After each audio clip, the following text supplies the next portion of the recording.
He's Don Mattingly, the Dodgers manager, and he joins us on the program. When did you find out about this sale? Where are we at here? We're at Thursday, so Tuesday night late. Who calls you? My son, Preston. Wait, how did he find out? He was watching ESPN. I was talking to him. He's like, Dad, Magic just got the Dodgers.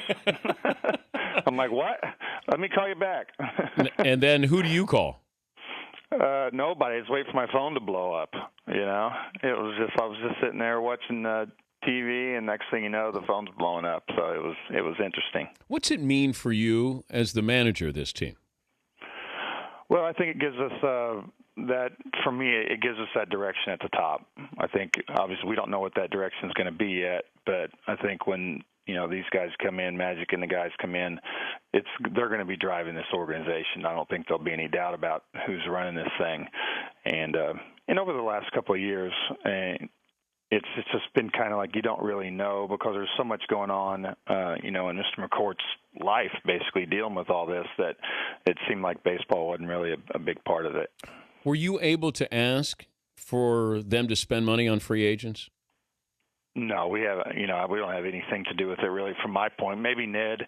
As they talk about things, I know he's had meetings. He had meetings with a lot of the different ownership groups, and and I think they were doing the asking. But I'm sure they'll ask Ned about what does this club need? What do you think? What's your opinions on this, that, and the other? So. But I wasn't privy to that. Yeah, because I would think that if Ned Colletti, the GM, is going to say, "Hey, Donnie, what do you think we need?" or "Do you see somebody you like?" then you factor that in. But I didn't know if because of Frank McCourt's financial situation that no matter if you wanted to go get somebody, they weren't going to spend the money. Well, last year, I think we made a legitimate run at Prince. Behind the scenes, I think they looked at that. At something like that would have added value to the franchise. This guy would have been a big clog and a big part of our lineup, and so I think we made a legitimate run. We signed Kirsch, we signed Matt. So we moved forward, but to a point. It was just to a point. We weren't going to be able to go out and do everything we needed to do. How close did you think you were to Prince Fielder? I think we were real close. Yeah, because it was quiet. Ned kind of, let me in late. He's like, hey, this thing could happen. Can you fly here to meet and do this or that? So I think it was getting, it was fairly close. And as competitive as you are, now you're involved. Would you rather not know and, than to be in it and then you don't get him? No, not really. I think that's the kind of thing that happens all the time during the winter. My biggest issue, then you got James. I just want to make sure he knows that, he's a part of what we're doing too. And I think guys understand when you talk about a Prince, and they're pretty realistic. Even James goes, Prince is pretty good. You know what I mean? I want to be here, but I can understand, He's Don Mattingly, the Dodgers manager, joining us, Dan Patrick Show. At what point do you tell Magic you're a Larry Bird fan? Oh, I guess I've already told him, right? But have you met Magic before? I haven't. I thought I did yesterday because listen, I got to read you the little note that was on my computer. So it's straight funny. You should have this guy on your show a lot. Okay. It's like, Don, I stopped by to say hello and let you know your job is safe, can I get Brad Osmus's cell number just in case? Thanks, Magic. So that Osmus was in my office yesterday when I was gone. So Osmus, he typed it in? Oh no, it was on a sticky note right on the computer where I could that's see it. good.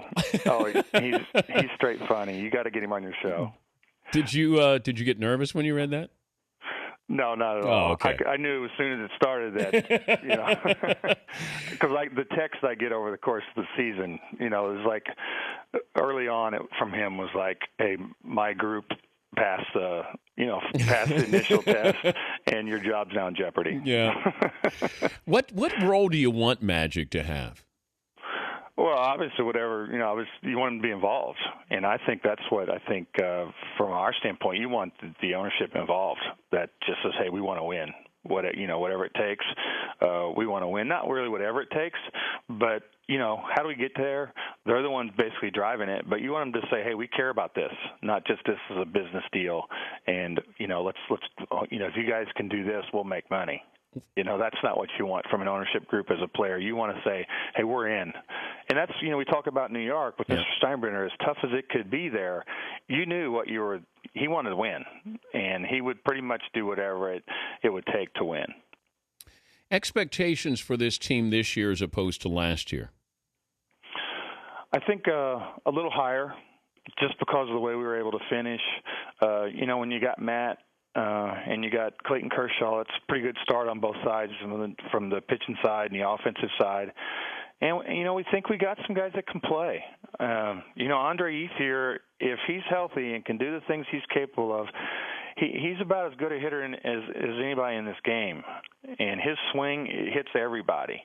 So if we get those type of guys together, and our other guys can just do what they're capable of, we're going to be in this thing.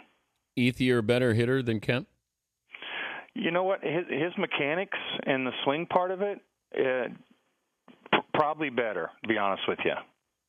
Just that, if you're going to take just the swing part of it and say, hey, mechanically, you look at both of these guys, which one's really pretty much better? Which swing would you like better? And I would take Andre. But at the end of the day, you go to production and you so you see what you see. But different players, too, a little bit, because Matt's dynamic offensively from the standpoint he gets on base and causes havoc and those type of things. Both good defenders. Both won Gold Gloves last year, but a little different dynamic on the bases. You ever had your players, do they think you're funny or old? Like, is it weird, like that separation? Are you hip, unhip to them?